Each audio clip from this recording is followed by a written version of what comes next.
Hello, on behalf of IDREEM, welcome to the island of Lewis in Scotland. Slightly windy, slightly wet out of Hebrides. We're in the far northwest of Scotland, and on behalf of IDREEM we've come up here to meet David Attwood, who's the production director of Loch Fyne Oysters, to learn more about the early work he did with IMTA at Ardcastle on Loch Fyne, and to visit the site of Hebridean mussels and see their production in action.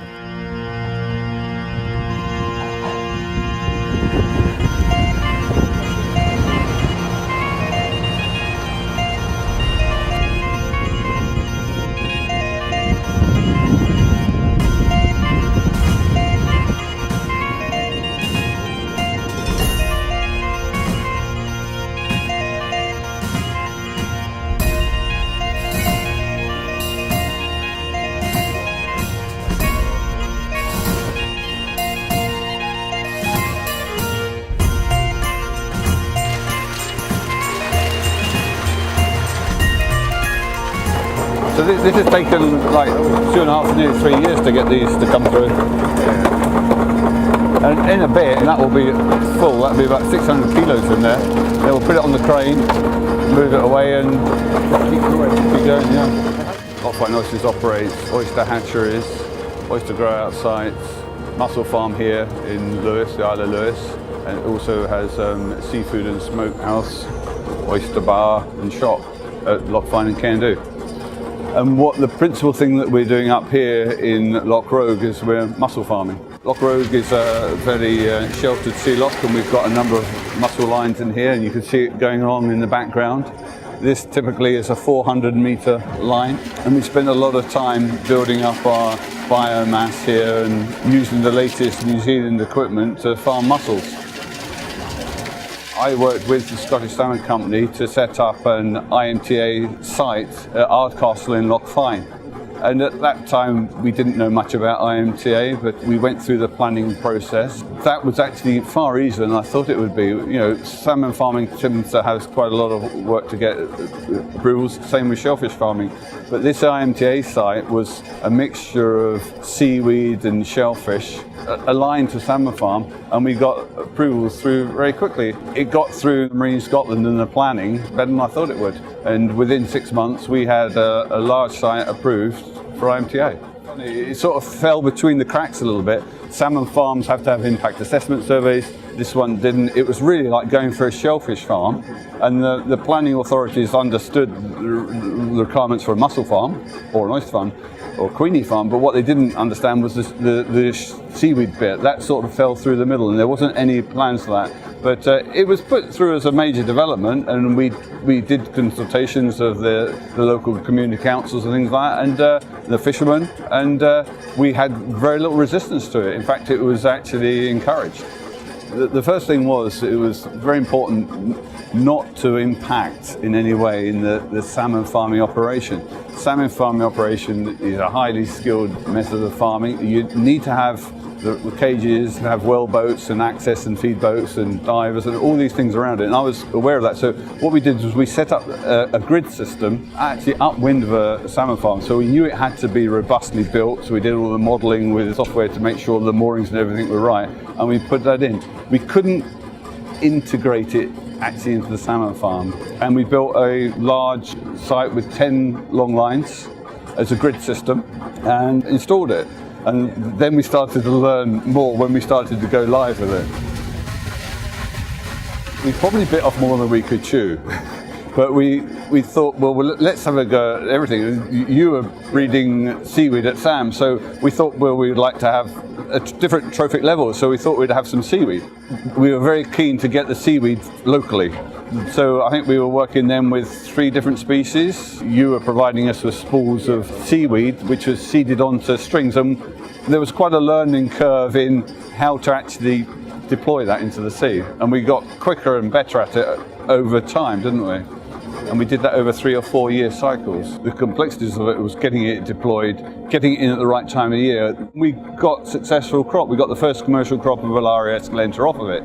But we started to realise that it's complicated. We knew very little about seaweed, and you get biodegrading, over settlement, epiphytes, snails grazing on it, UV damage of it, and when to take it out of the water in its best condition, and we always selling it for food. And we actually managed to harvest it, sent it to a third party, Mara Seafoods, who then dried it, milled it, diced it, and packed it. Then we started getting ambitious. So we were growing mussels, like you see here.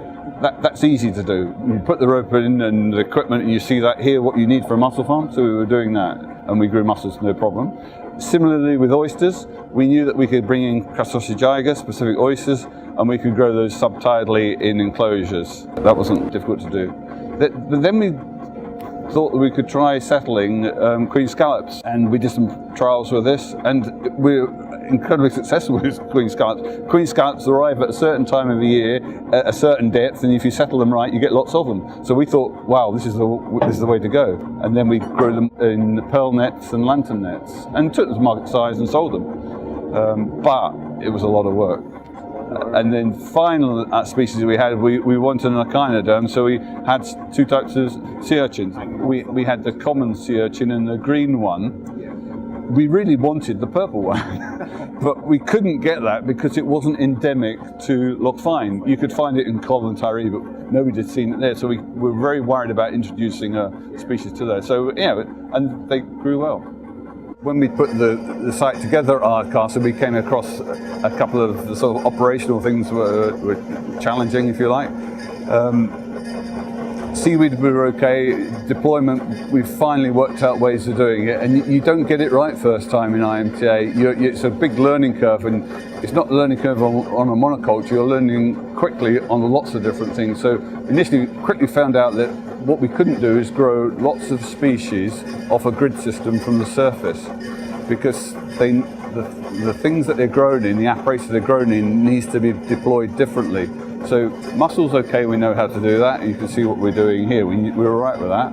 Oysters, similarly, we could suspend from the surface. Queen scallops were a different matter. They have to be settled really deep down. So to do that, you need to have a submerged line, which is quite difficult off a grid system. And you have to have it weighted down with power blocks and then a few riser floats. And you manage to get that done. Then you catch the spat, then you have to transfer it into the pearl nets, and that is incredibly labour intensive. In industries like Peru, labour is cheap, it's easier to do it.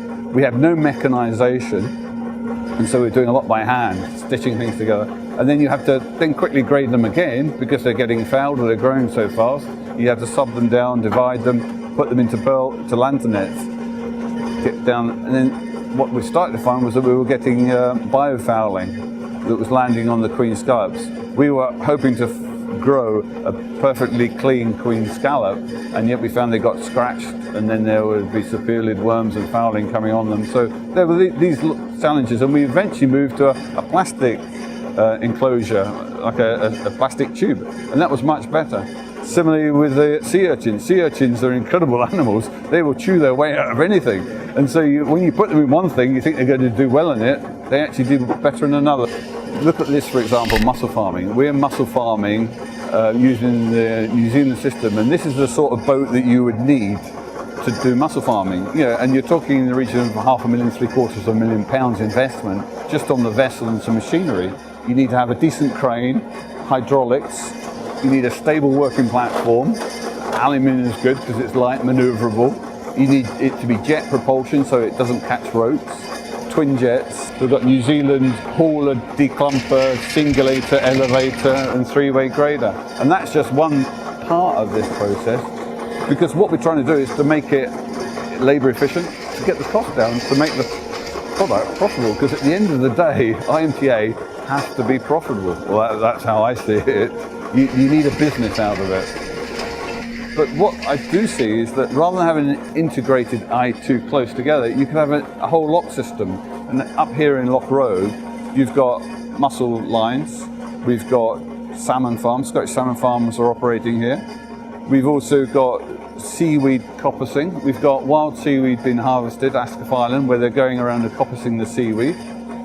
We've got divers that are diving from the scallops, and you think, maybe there's a more elegant way of doing this where you divide it up a bit. You maybe work together, and this is what it needs. It needs people to be collaborative and work together. If you got people together, you could create more. We're settling queen scallops, we're seeing sea urchins here, we've got all the seaweeds here, but we haven't got the time and energy to do all that. We've got to focus on mussels, because at the end of the day, whatever you're doing has to be profitable. So mussel farming's got to be profitable, salmon farming's got to be profitable, but if there's other people out there that want to take this on and run with it, then I think there's an opportunity. We have spare line space where things could be done, and we would encourage that. We were talking about seaweeds a little bit earlier, and this is an example of IMTA that's happening by default. You know, when you're farming mussels like we're doing here, you don't just farm mussels, you get other things growing, and here we got quite excited about it. We've got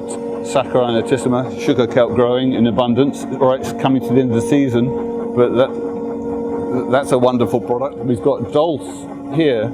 This is Palmaria palmata, which is it's a superfood. You know, you dry that, dice that, sell that. Very valuable product. On top of this, we'll be landing sea urchins. You don't know when they're coming and how many they're going to be, but there's an opportunity for all of this. But because we're doing a monocrop, we're focusing on the mussels, and the rest of this stuff gets left because we haven't got the time to process it, which is a shame. It's quite a hard thing to look at what you're going to define IMTA as. We started off IMTA and it was near a salmon farm, and we tried to integrate as close as we can, but then there was debate as whether the effect from the salmon farm was close, we were close enough to that salmon farm. And I think that you're looking at here is an open system, it's a whole loch system if you like, that there is potential for calling it IMTA. If you're growing mussels and taking off things like the seaweeds and growing them on somewhere else, taking off the sea urchins, taking out queen scallops from within the loch, and there's enough critical mass at different trophic levels going on, then that could be loosely termed IMTA. It works very well onshore in close containment, you can get it tight, but actually to define it, I would like to think there's cleverer people than me that could define that, if you like.